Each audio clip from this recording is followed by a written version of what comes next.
welcome to episode 68 of the Youth Squad Legends series with Wrexham. We're one away from the funny number. You see us strangely on the main menu. If we load up the games saved from last season, we're immediately presented with this Player of the Season award coming to Victor Lestoza. Smashed it in the championship. Looking a Bobby Dazzler in that suit, mate. Getting presented with the award by Shevchenko, I think. Oh, there's Zhang Sung Chan, Keone Sola clapping his teammate. Whoa. Lovely bow tie. So he was the championship player of the season. He was my player of the season. He was your player of the season. Victor Lestoza was just the man for every single occasion. I hope you like the new kit. I would like to give the most improved award to Gwynfor Owen, but there's a few players, quite honestly, that could take that crown. And your worst player is Teddy Lala. Fantastic. Most appearances. Alan Richards played 39 games in total. Top goal scorer, Victor Lestoza,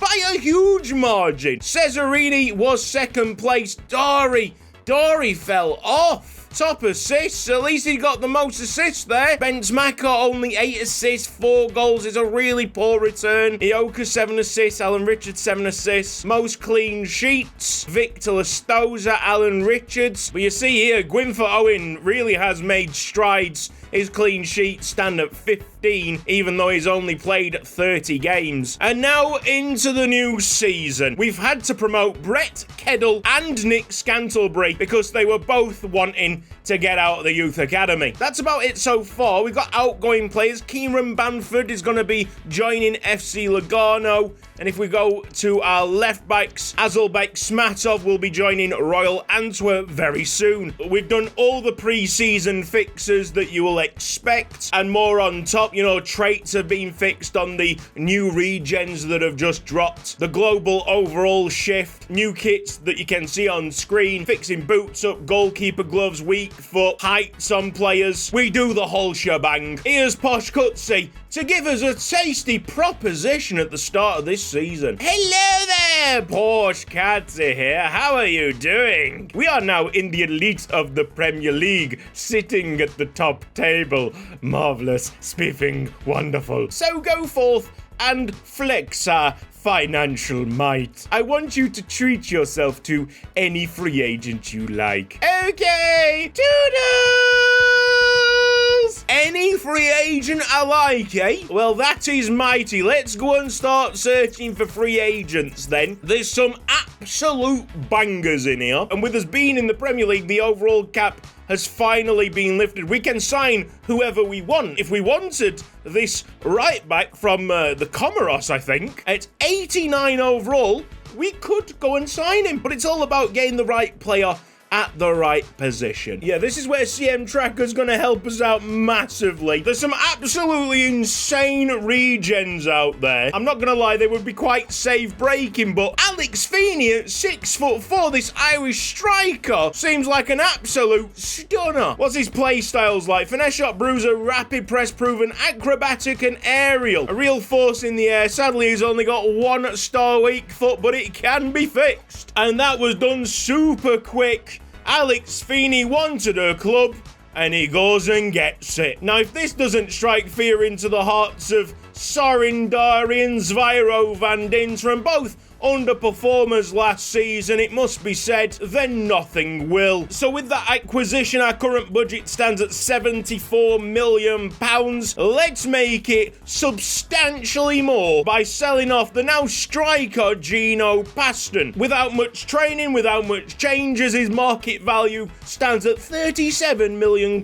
Also to the transfer list, Rogers Mayanja, Gabriele Scazzari and Gavin Leesley. See in a bit. Teddy Lala has submitted a transfer request. Porter Menenze is in for the player. I will accept £8.8 million. Evan Huxley isn't going anywhere. This could be a tester season for him. He's grown nicely, 77 overall, and a market value of 34.5 million. I can't really see a future for Nick Scantlebury, so we'll just take this offer from Napoli, and Rogers Mayanja can go to Las Palmas. Same thing for Brett Keddle. I can't see a future for him at Wrexham, so we've accepted this £4.75 million offer from Nuremberg. Sunderland are willing to part with £17.5 million to sign up Gabriele Scazzari. Who on earth is this? Probably Nick Scantlebury? Oh, I even know my youth academy players. How about that? That is face recognition 101. Oh, is this Teddy Lawler? See you later. You will not be missed. Mayanja's gone to Las Palmas. Teddy Lawler is out of the building. Off you pop, Gabriele Scazzari. Decent enough player. He was more about the brilliant moments than, being consistent, and that's really what's let him down. What other transfer offers have we got on the table? No to Spencer Neal. He's here to stay now. Surely we can get a lot more for Gavin Leesley. Now that we're in the Premier League, it's not about trying to scrimp and save, trying to find value in the markets. No player swaps. Give me some good money. £6.5 million. I don't want player swaps. Why are they trying to offload this Tom Janssen fella? No, leave me alone. Brett Kedel could be going to Cologne instead of Nuremberg. Oh, now Sporting are trying to hijack it. Leesley getting an offer accepted. Sport of Rotterdam, £6 million. And that looks like it's gone through. I'm sure that's Gavin Leesley.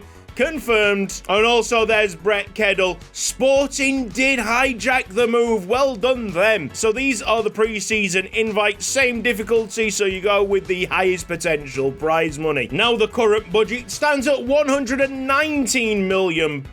Interest is now shifting towards Rodrigo Titarico with a market value of £13.5 million.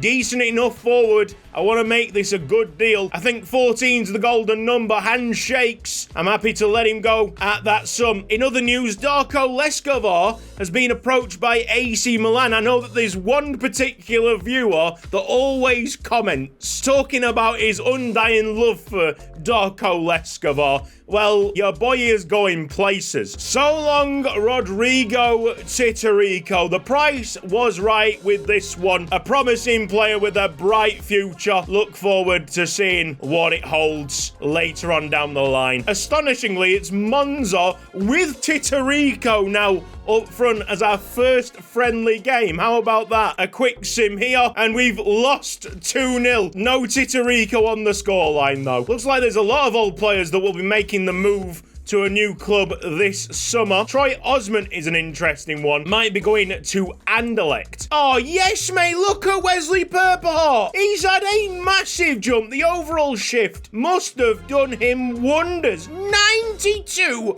overall. Interestingly, the Cook brothers have started separating, diverging. Rolly Cook seems to be on a decent pathway. Wesley Cook has fallen off tremendously. Oh boy, Ennio Pilato is 90 overall. Even with the insane money that's flowing through this club at the moment, I think that's a bit of a stretch. We could make Dion Daniel happen, and I guess that would free up Lastoza to play up front. 112 million is hefty. Artak Barakat's doing really well, and his release clause makes for really good value. Now, this was a centre-back that didn't really have that much potential, but obviously the global shift has done fantastically well for him. I'm liking that idea. £80 million R-type Barakat. Next game's up against Celta Vigo, and we do see a returning player. Flavio Leiva, the left-back, now plays for Celta Vigo, and they went and got the better of us 3-1. Leiva did not score against his former club. Hey, but that was apparently enough for Fiorentina to pull the trigger. 36.2 million. He is a quality player. I did promise him a return to the club. That'll mean that we might have to push William Ronto to third choice. Time is of the essence. A promise is a promise. I'm wondering if they'd be interested in a player swap. No one seems to be going for Gino Paston, so just take him off our hands. Honestly, I get so confused with what kind of wages we should be offering these players. It is so inflated in the Premier League. Flavio Leiva's happy with 80 grand plus his additional fees. Sign on the dotted line. That's the second signing in this summer. Got ourselves a B price rating on that one. I mean, essentially, it's a free player. I brought in Gino Paston as a nobody left wing back, changed him, transformed him into an excellent striker, and brought back Flavio Leiva as a result. Rio Vallecano now, no returning players. Absolutely heartbreaking. Little switcheroos on the first team lineup to keep everybody fresh. Quick simmy up. Oh my word. What are you doing, Wrexham? That is 5-0. What an embarrassment. Are you not ashamed of yourself? Are you not embarrassed? This is really embarrassing. I'm in disgust. Welcome to Yuko Ike's Haiku Chronicles with your host, Yuko Ike. Yuko Ike is unavailable at this time.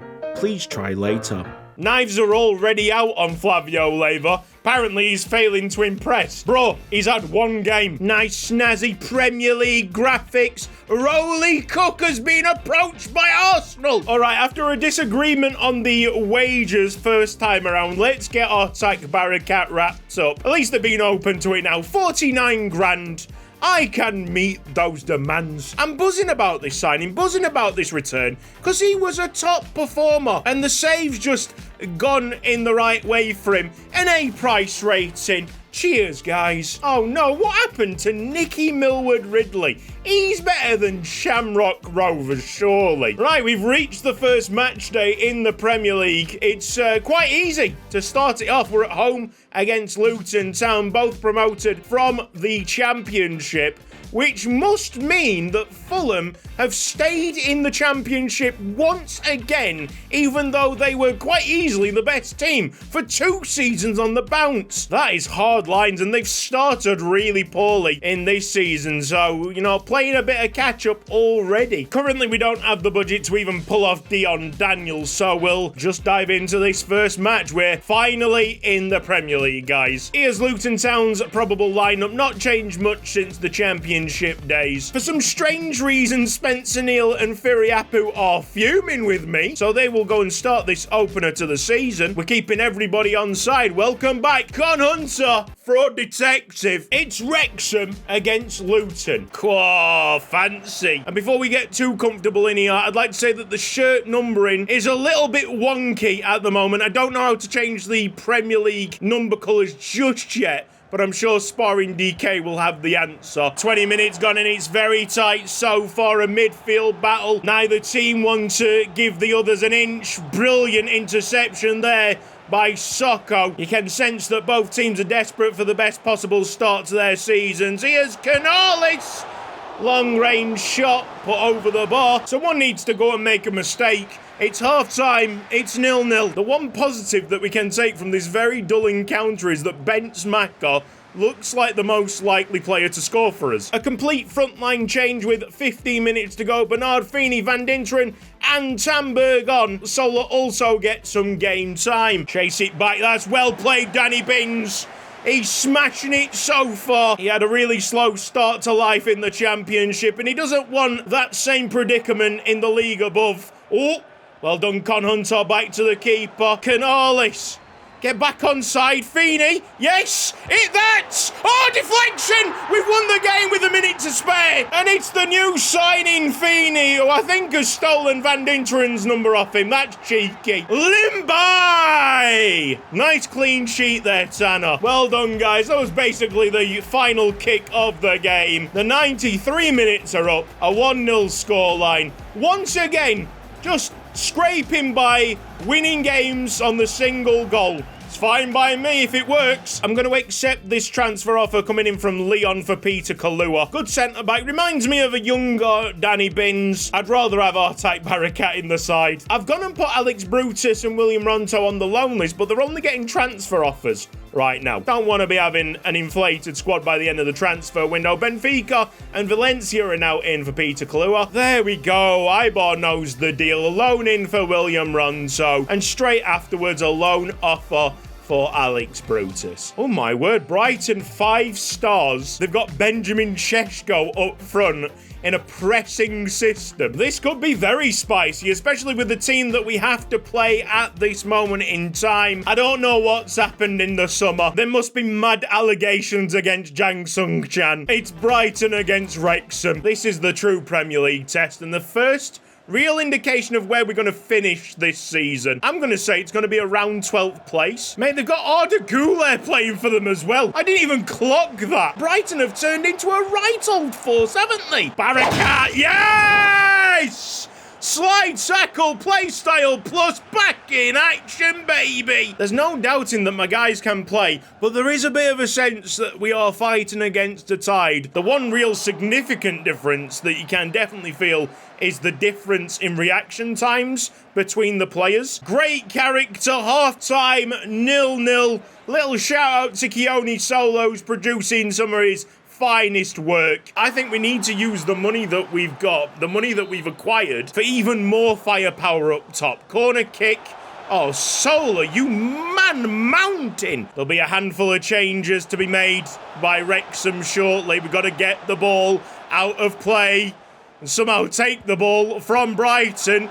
They're keeping hold of it and they're banging in an opener. Iori gets the better of Gary Kinsey, who's decided to dive the wrong way. Danny Binns is up in the Brighton business. I mean, he's well out of position, but he might have started off an attack. Oh, go on. Feeney just doesn't react in time. Few seconds remaining. One more chance, maybe. Bernard. Oh, Feeney was almost there. The goalkeeper puts in a vital hand, and Brighton have won this game by 1-0. Well, I don't understand why Giacomo says Rini's in bad form. He gets changed to a right winger after all the improvements to his attacking stats. It would be great if we could clone him and have one playing right back, one playing striker. £82 million in the current budget. Now, for a few seasons, I've been eyeing up a rather special Ajax forward from Georgia, but I don't think we'll have the money for him. His value's at 97 million, so he's not actually that far away from being affordable. Help me out with the pronunciation. I'm gonna go Georgi Jinkaradze. He's an absolute boss. The attributes are there to admire, but if we do go ahead and sign this lad up, then we're pulling the plug on Sarin Darian, Zviro Van Dinseren being our forward too. And the thing is, we've relied on these players. We've put trust in these players to get us into this situation. Fair enough, recently we've needed a lot of Lustosa help up front, but it would still leave a bit of taste in the mouth if we had to say goodbye. Peter Kalua is out of the club for 7.3 million quid. Oh, it's a stunner in the Carabao Cup. Look at this draw. Yes, Purpart in the net. Middlesbrough actually looking amazing. They've got an 88 rated attack. I beg your pardon. Will the championship side provide a stunning upset? It's Wrexham against Middlesbrough. These two clubs playing the old switcheroo last season. Middlesbrough must have been in the Premier League. Certainly didn't play them in the Championship. With Purpart's super potential and his look in the global shift, he has separated himself from TT. He is a much better goalkeeper on paper. But today we can get one up on the Norwegian. Ioka to Van Dinseren. No, can't pull the ball across. Today is a scorcher in the UK. It's a sweat box in here. And it's equally sweaty work on the pitch. Joe Gomez with a chip through ball. This is Thiago Socco getting close. The ball is pulled back. Canales now on it. Barakat standing tackle block. Just about got there. Scoreline still 0-0. Long searching ball by Victor Lustosa. Feeney has taken that. Go on. Shot from inside the box. Wesley Purpart beaten. Wrexham have got a 1-0 lead in the Carabao Cup up against Middlesbrough. Great finish. This guy's had two shots and put them both in. Classy stuff there by Alex Feeney. Would be nice to have a similar scoreline in the second half, just with more intricate play. I'm trying to attack properly, but nothing's happening. Our defending, though, is something rather special. It might be our supremely talented defence that gets us through a lot of games this season. Oh, apparently Bangora's got a second yellow card from somewhere. That's made it slightly easier on Wrexham for the final few minutes. There's your full-time whistle. A stinker of a performance bailed out by a hit and hope from Lustosa finding Feeney. A great finish to match. 1-0 into the next round of the EFL Cup. Have some of that, Wesley Purpleheart. I think this episode seals the fact that we need to have a serious conversation about what's happening up front and whether or not tough decisions have to be made. Does Viro van Dinteren get sold? Does Sorin Dowry get sold? It would be heartbreaking, but they are just not doing the job right now. Let me know what you guys think in the comment section. This has been Cutsy. Thank you ever so much for watching this episode of Youth Squad Legends. If you've enjoyed it, please give the video a like. If you're not subscribed around here yet, press the red box down below and hit the bell icon for mobile notifications. Big thanks to everybody supporting me financially on Patreon over there on the right hand side. I've just updated that credits list, so anyone who's recently pledged should find the name on there, and if for some reason it's still not there, please go and message me. Cheers to all of you who have been watching episode in, episode out. You guys take care. I'll see you next time. It won't be long until the next episode. We are running out of time in FC24. I have realised that it's only about a month and a half left and we've just got into the Premier League, so episodes need to start getting uploaded more frequently. And thankfully my life has started to get some kind of order together as well. So I'll see you very, very soon. Bye-bye.